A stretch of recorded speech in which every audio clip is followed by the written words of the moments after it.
believe you're in need of my services. Achilleos, private detective... Detective Jenn. That? Didn't expect to see you here. Of course you didn't. I'm always one step ahead of you. And that's why they call me Pacific's best detective. Oh, is that so? Wait, detectives, please, come on. My job is on the line. I got this warning letter. We need to figure out who it came from. I cannot afford to lose that trophy again. Jake Shin is gonna kill me.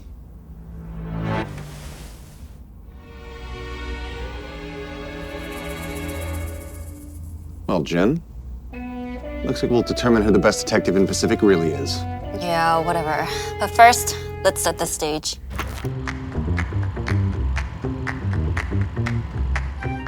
Now, I'm guessing it's not gonna be that easy for the teams this year. What makes you say that? Triple elimination. That means 3 strikes and you're out this time. More games, more opportunities for the teams. And I'm guessing you've seen this already? The hottest summer destination is back. Tickets to Breeze on sale as players, I mean tourists, flock to sunny beaches of the Caribbean. Bandit on the loose. A new pistol enters the market with the sheriff's one-tap prowess, but lighter on the wallet.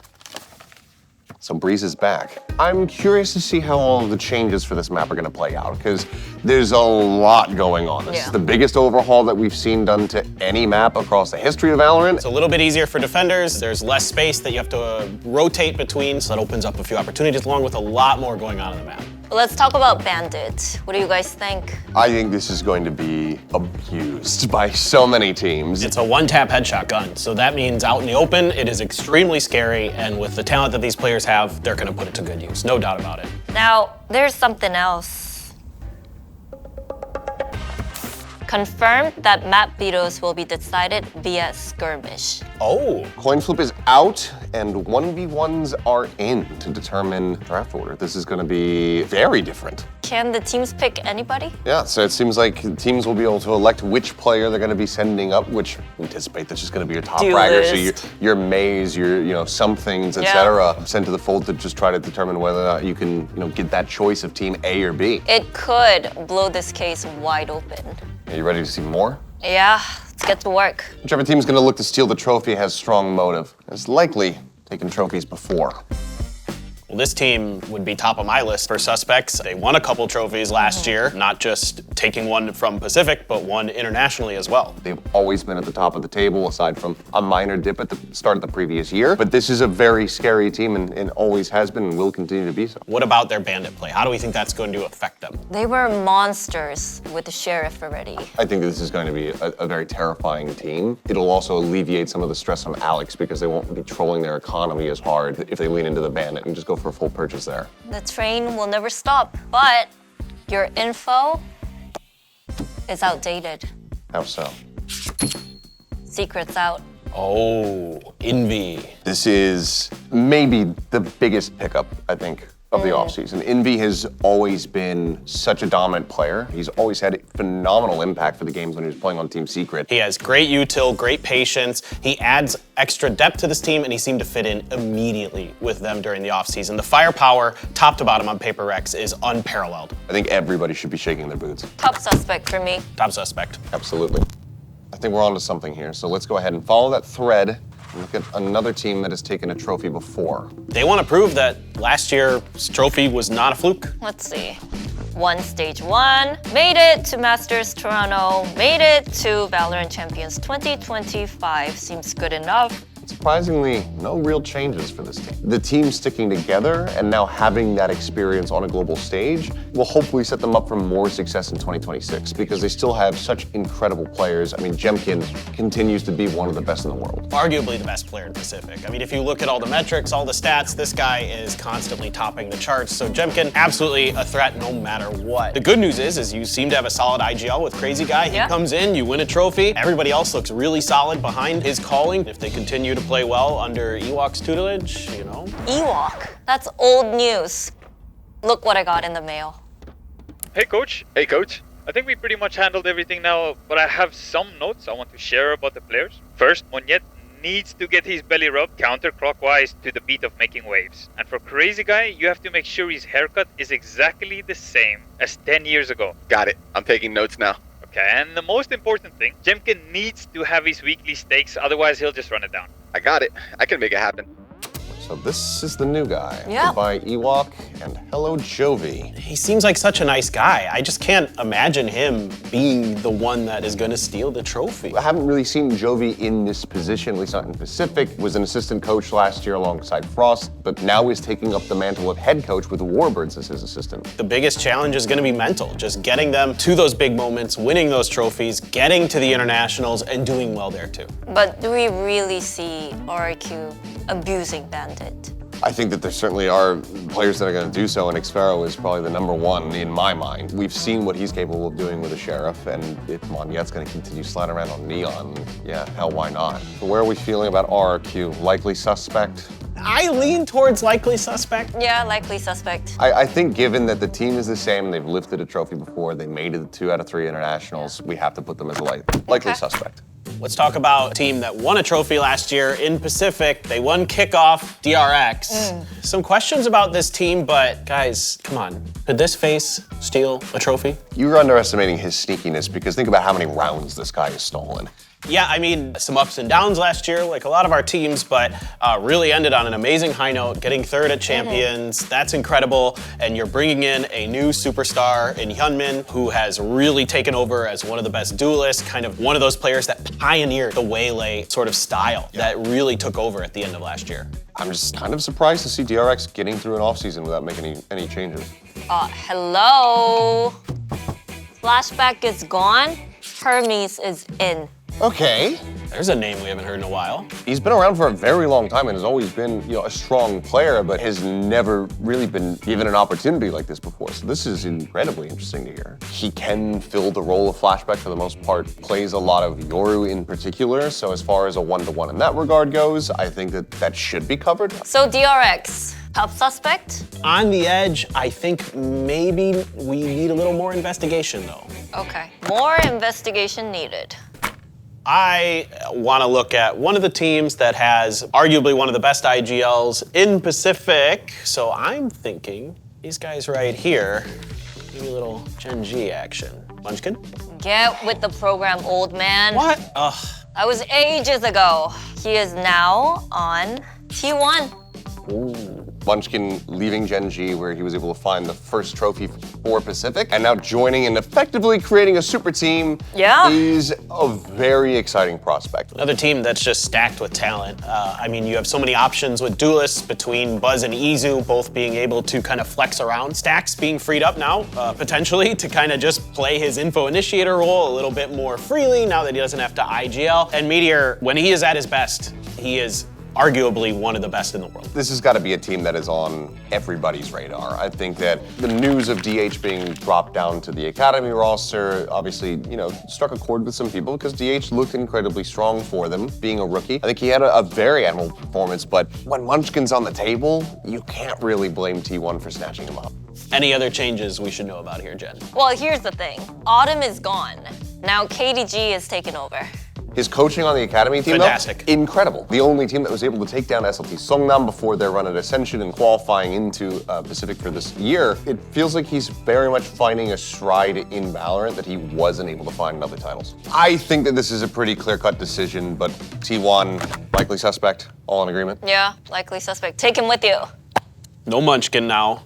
Gen G, what does this look like? Does the words Lakia Valorant mean anything to you, Paperthin? Well, he's back on the team, but there's been a little bit more changes as well. It's Zinx. Zinx, a new player here. Yeah, so Genji, again, kind of trying to dip the pool here of pulling a rookie out of thin air and turning him into a superstar. Obviously, we're able to do so with Karan just 2 years ago now. I think that this could end up being Genji turning into a bit of a scary team. I don't know, man. Look at the map pool. Ascent is taken out. Breeze is back Breeze. in. Textures map. Okay, agreed.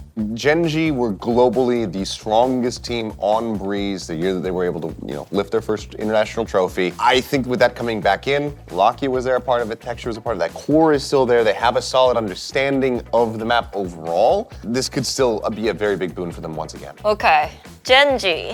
For me, needs more investigation. I think I would agree. The competition is going to be harder than it ever has been, so I think that Genji, we will keep a close eye on them, but we need to see a bit more of their development. Needs a little investigation because of some of the role changes, new IGLing, new players, things like that kind of leave me a little bit hesitant. We all agreed on needs more investigation. The last time that the trophy had gotten stolen under your protection, it was taken by two individuals. It was Cruz. Jesse Vash.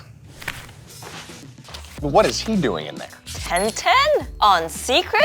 This one definitely surprised me. I mean, a brother of Meteor, he is an incredible individual player. We've seen glimpses of greatness from him when he was on ZETA, when he filled in last year. Clearly, there's some potential there. It's just, is this going to be the right place maybe for him to kind of fill in and thrive? We see Sylvan getting picked up as well. Sylvan was instrumental in T1's success over at Bangkok, but is all of this going to be able to mesh is ultimately my question, because additionally, you also have Berserks that is joining this team. Coaching change as well. It's just to add more chaos to the mix here for Team Secret. But is it a team that we would consider as a likely suspect, or that would need more investigation, or is just wholly unlikely? Unlikely.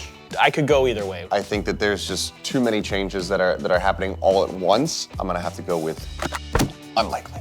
If 10-10's not there, what's going on with ZETA? I know that you're a big fan of Japanese Valorant. Yes. Do you really think that ZETA Division would steal the trophy? I can hope. I'm not sure if it's gonna be in the card. Look, they had an incredible game versus Paperthin where they absolutely demolished them, but everything else, every other glimmer of victory that we saw from them throughout 2025, it just felt like it was so belabored. I think there's quite a few changes going on with this team, kind of like Secret, where there's gonna be a lot of differences. The first one that's coming to my mind is Depp has left the roster to go to another team in Japan. That is unbelievable. I mean, seeing ZETA without Depp there is going to be very strange, to say the least. A few other players, Syota coming back as well. I love Syota. I think he's gonna be a Bandit fan. I think he's one of those players who we've seen that can really pop off with the Sheriffs. So obviously the Bandit, I think, suits him very nicely, as well as Absol coming over from Mirage Gaming with him. They were teammates for a little bit there last year. Yeah, but are we seriously not gonna talk about what the night market found out? This guy. Ooh, Mini. I think that this is encouraging, to say the very least. I think that, Mini is an incredible coach historically. If he's going to be able to work even a fraction of that magic with ZETA Division, then who knows? We might be looking at ZETA Division, in the playoffs, making some kind of run. I think I do have a little bit of concern with ZETA with the map pool, Lotus and Ascent, maps that they at least seemingly were willing to play, or in some cases favored. Being out might be a little bit of a challenge for them to try to adapt, try to find a new identity. As we keep saying, if there's anybody who's going to be able to get that map pool up to snuff, it would be Mini. Is ZETA a top suspect? I think it's going to be a challenge for them to get everything in place. So unlikely, but I would love to be proved wrong. Yep. Unlikely it is. What about my GOAT, May? Well, May came decently close to getting a trophy last year, so goodness knows he's likely to think that he's going to be capable of getting it this year. They did make playoffs in Stage 2 last year. I think that surprised a lot of people. May is up there with Jemkin as one of the best duelists we have in the region, topping the charts in ACS. They are joined by, a couple newer faces that a lot of people might not be necessarily the most familiar with Yatsuka as well as Kaide. I think their transition into DFM might be a little bit easier than a lot of people expect it to be, especially with, following the coach from Ascension. They're fresh from getting that stage experience. I think these are two players who have shown a lot of promise. They're two of the names that are always floated around in the Tier 2 Japanese scene as being really, really good individually. Let's see if they can handle it, but honestly, I don't think they're stealing it. So for you, would you lean this as an unlikely or a needs more investigation? Unlikely. I think I'm gonna go needs investigation. It's a matter of, are they going to be able to find their own identity? Ultimately, I trust in May. I know that he's an incredible player, and I think that you still have a decent enough foundation with him, Akame, as well as Sess on this team. So I'm gonna go with needs more investigation. Okay, DFM needs more investigation. DFM made it to playoffs last year, but they were eliminated by Longshan Red Force. First year in Tier 1 last year, they got hit hard. We had a lot of hype surrounding this team, Downbeat playing a play style that no one else was really going for, but then they got hit by a patch and suddenly Neon can't get away with nearly as much as she used to. I think the biggest thing that we've seen is the departure of Persia, as surprisingly to everybody, he was not playing at Ascension. It was Xros who kind of came out of the blue and also looked very good and was instrumental in this run being completed for them to requalify. So Xros, I think it makes some sense that you're making a little bit of a change there. Is Breeze, with the changes that we're gonna see on the map, a map where they can lean into Neon potentially and maybe get some value out of that is a question for me. What is really cool for me though for Nongshim is seeing Francis just be absolutely crazy good. He can frag out of his mind, and that's one of the big pluses they have going for them. So Nongshim, this is a tricky one. Unlikely. I'm kind of falling in that category too. Personally, I still have a bit of a hunch around this team. I think that they could go on a run. I think that they could punch their way forward, but if I'm outvoted, then we can go ahead and throw them in the unlikely pile. Unlikely. That leaves one more, and I can think of a certain individual, after getting so close to stealing trophy last year, would look to do it again. Frost. Ah, so we must be talking about Talon. Talon. Global Esports. Oh my God, Autumn? Patman? Oh my God, this team? Xavi, AK? Oh boy.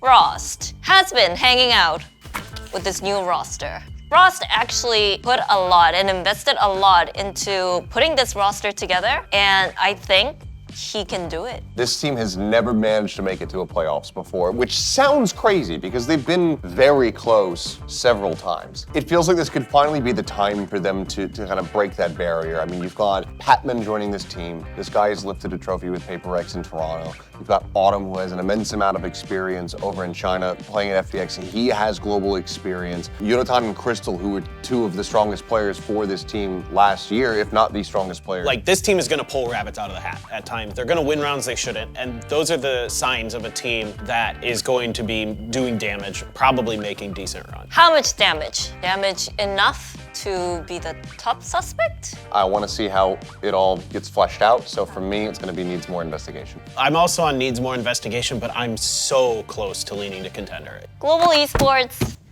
more investigation. Okay, has anyone heard from Cruz? Well, Cruz is probably with Primi. Where's Primi? Where are the timelines? They're not So, here. actually, we do have two more suspects.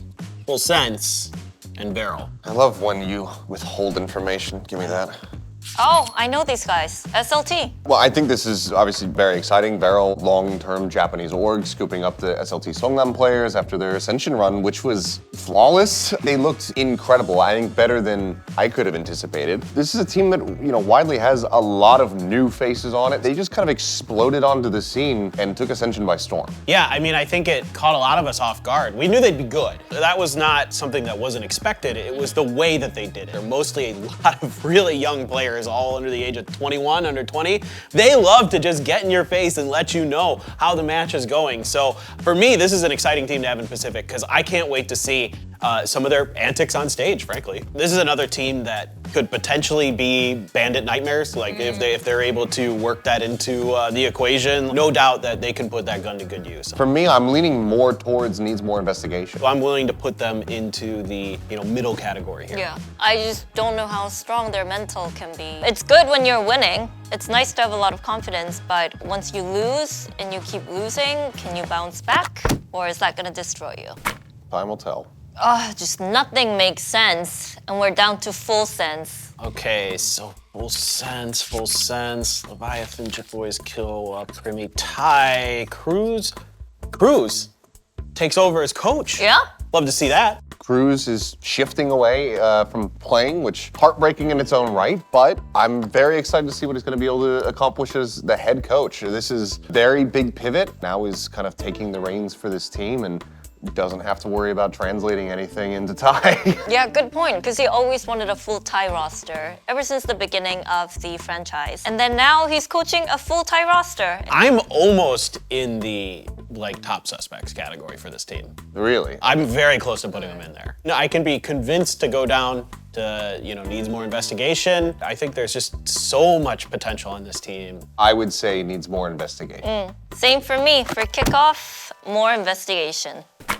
All right, so how about we take another look back at all of our teams. We'll go through and try to figure out who the teams are going to be putting up as their skirmisher. Let's start with Nongshim Red Force. Okay. Francis? I think I'd go Francis as well. To be Yeah, honest. me too. Nice and easy, good and concise. How about ZETA Division? I'm leaning ZETA. All right, Me we'll go too. with Shota. All right, Team Secret. 10-10. Probably going 10-10, but I could see an argument for Berserks. Yeah. Okay. 10-10 was the first one that kind of came to mind for me, so seems like we all kind of think that he's going to be in the mix, but Berserks absolutely could pop up there. Now, Full Sense, probably a little bit more straightforward. Feels like it's going to be Primy. There's only one Primy. choice here. If you're not putting in Primy, you're trolling.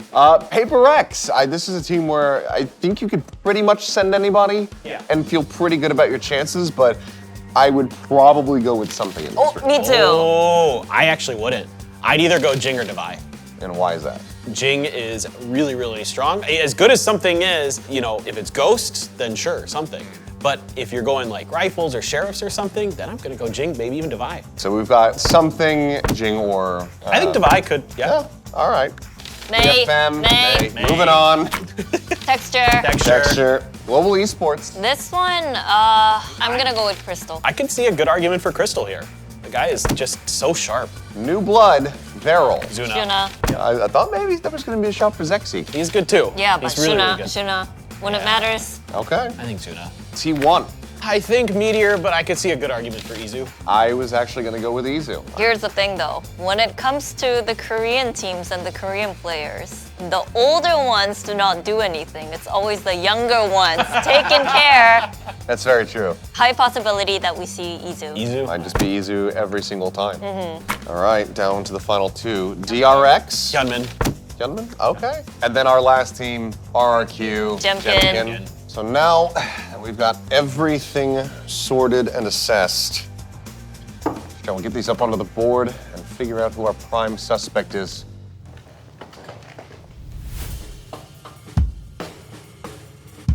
This changes nothing. We're no closer to figuring this out. Nope, we need help. I think so. I think it's time to get the rest of the gang back together and see if we can figure this out. Well, guys, buckle up. This is gonna be our biggest case yet. Let's get to it. All right.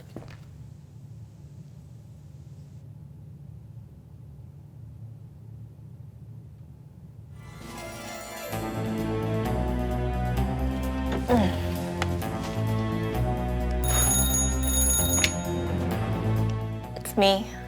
It's all good. They don't know it's you guys. It's all going according to the plan.